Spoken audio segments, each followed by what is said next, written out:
Hi, my name is Sydney Dinkins, and the title of my piece is called Patriotism. I sit in the chapel of my Christian school, waiting to be instructed by my teacher on our next task after singing songs about God and reciting Bible verses. She tells us excitedly, "Today we will be learning the Pledge of Allegiance." I glance around the room of other 6-year-olds and wonder of what the Pledge of Allegiance is and why it is so important. The teacher answers our curiosities by saying, "The Pledge of Allegiance is recited to allow us to show patriotism for our country. Patriotism means to love your country. Do you all love your country?" I pause and listen as the rest of my classmates shout in unison and robotically, "Yes, ma'am." As I have grown up, I have begun to question and have that same curiosity of this pledge we consistently practiced and memorized in order to show love for our country. Over time, I have watched the news and observed Black and brown people die in the streets of this same country that we claim to love. I began to contemplate the love for this country and question, does this country love my people? Does this country even love me? I look closely at the words and listen to the chants of liberty and justice, a promise I've never obtained, a promise that has echoed throughout my life and my mother's life and her mother's life that they still haven't fully acquired. And so, here's my message to you, America.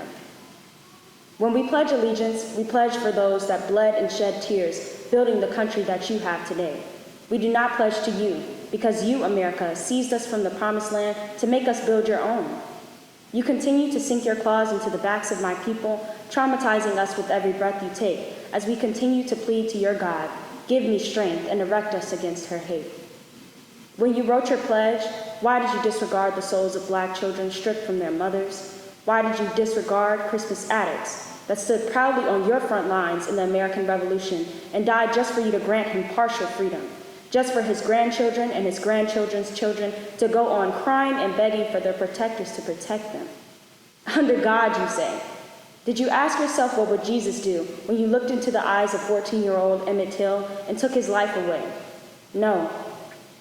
So when you ask me why I give kudos to Kaepernick as he kneels wedged in between standing for a country that sweeps its massacres of its people under a wool rug and sitting down against the cated sound of the anthem that echoes in the brains of the lost souls, I refrain from explaining myself to you.